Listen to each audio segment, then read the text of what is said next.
There is a world on this planet so vast and so dark that humans have barely touched it. Dive deeper than 3,500 meters and there is a real chance you will meet a creature no scientist has ever named. And an equal chance you will find our own garbage waiting there before you. Oceans cover more than 70% of the Earth's surface. Their average depth reaches about 3.7 kilometers, but light surrenders quickly underwater. It cannot pass beyond 100 meters.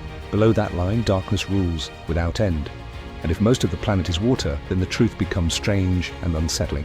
Most of the Earth exists in total darkness all the time. Salt water fills almost 96% of the planet's water. Fresh water is only a whisper beside it. If every drop of fresh water flowing into the sea was spread across the ocean's surface, it would form a layer barely 1.25 meters thick. And 94% of all life on Earth lives beneath the waves, which means that everyone who walks on land belongs to a tiny, fragile minority. So what truly hides in the depths? The deeper we go, the stranger the answers become. We have mapped the surface of Mars more carefully than the floor of our own ocean. Today, we descend. We go to see what waits at the bottom of the world, what it is made of, what moves through it, and what survives there. We are diving toward the most alien conditions on Earth. Our imagined submersible begins to sink. We will pause at the important marks along the way until there is nowhere left to fall. 40 meters. This is as deep as a pearl diver can go on a single breath with no equipment at all. Below this line, the rising pressure begins forcing air out of the lungs. For an unaided human body, this is the edge of the possible. 200 meters, 90% of all ocean life lives in this upper layer because faint sunlight still reaches it.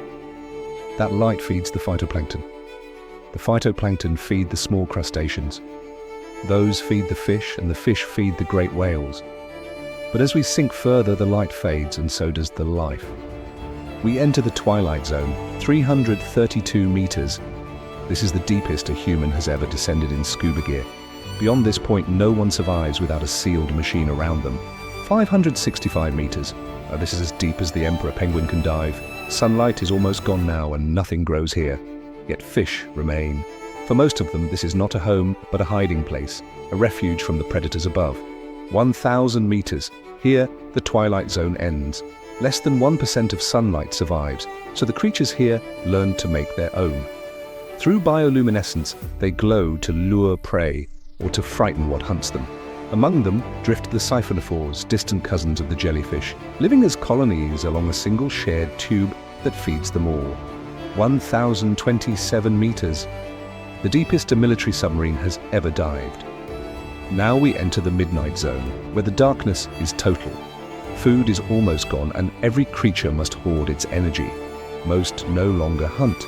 They simply drift, catching marine snow, the falling dust of dead bodies, waste, and sediment from far above. 2,200 meters. This is the diving range of giant octopuses and the far larger sperm whales. Here, in the black, the two sometimes meet in battles to the death. Here, too, waits the anglerfish, dangling a glowing lure to draw victims close. That light is not its own. It comes from bacteria living inside it. 6,100 meters. This is where transcontinental internet cables rest on the seabed. More than 90% of the ocean reaches about 6,000 meters deep, what we might call the true floor of the sea. And yet, in certain places, the ocean tears open and plunges far deeper still. Let us descend into the deepest and most famous of them all. The Mariana Trench sits along the seam where two of Earth's plates collide.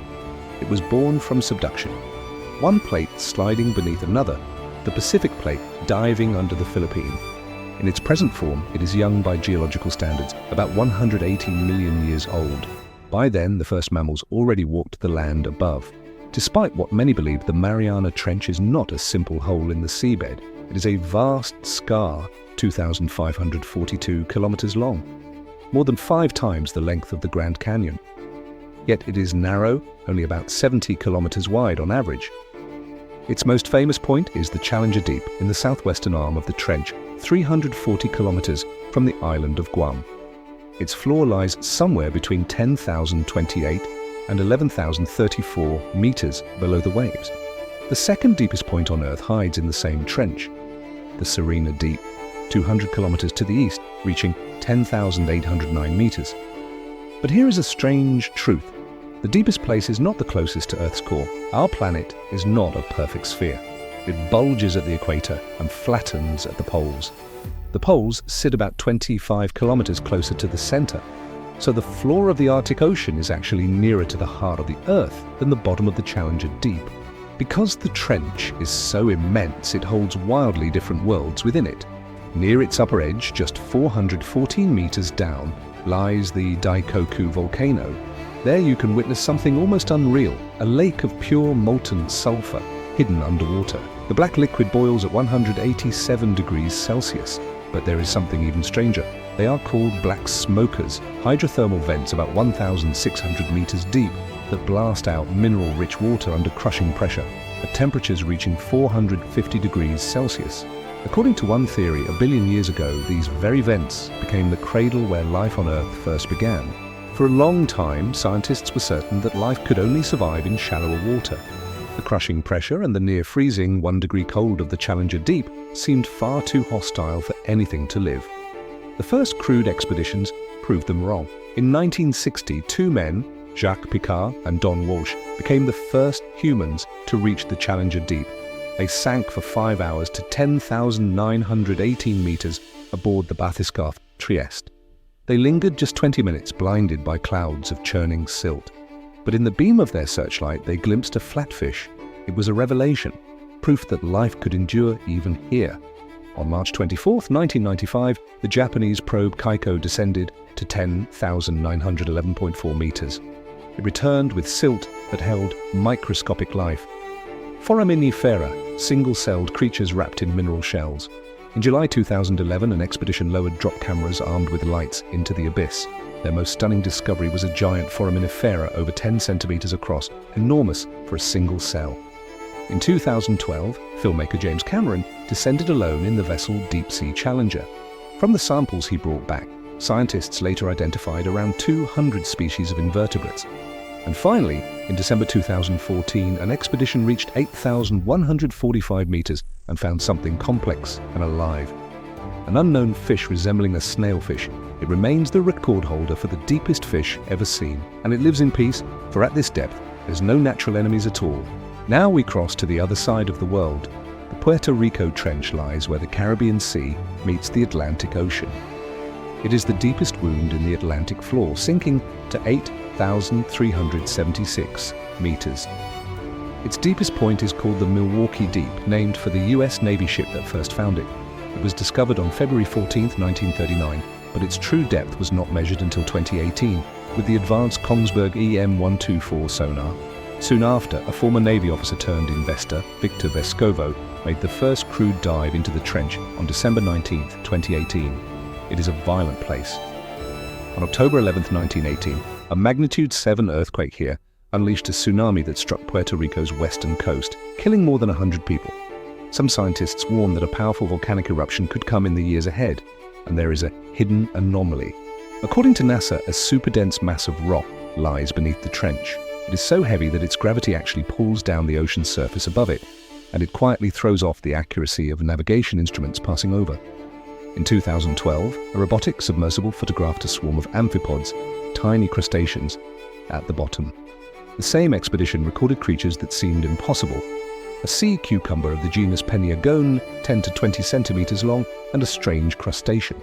Their survival at such depths forced science to rewrite its rules about where life can exist. Now we turn to the Kermadec Trench in the Pacific. It runs along the eastern base of the Kermadec Islands and joins the Tonga Trench to the north. It stretches about 1,200 kilometers. It was discovered in 1889 by the British ship Penguin. Its depth nearly rivals the Mariana, reaching 10,047 meters. In 2012, researchers found the amphipod Alicella gigantea waiting at the bottom. Its size stunned them, up to 34 centimeters long, when its relatives elsewhere measure barely 2. This monstrous scale is a paradox born from the extreme pressures of the deep.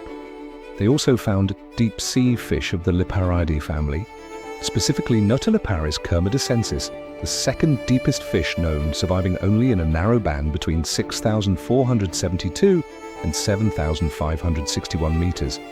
But the greatest shock was the pearlfish, discovered at 8,200 to 8,300 meters. It should not have been there at all. Pearlfish normally live far higher, around 1,800 to 2,000 meters. How they reached such crushing depths and how they survived remains a mystery still waiting to be solved. What we have seen is only a few pages from a book we have barely begun to read. As our machines grow stronger, we descend more often than ever before. In 2020 alone, 6 crewed expeditions reached the Mariana Trench, and so we wait, certain that the deep still holds secrets it has not yet chosen to reveal. This was Ejecta Earth, where ancient worlds wait in the dark, and the planet reveals its final secrets.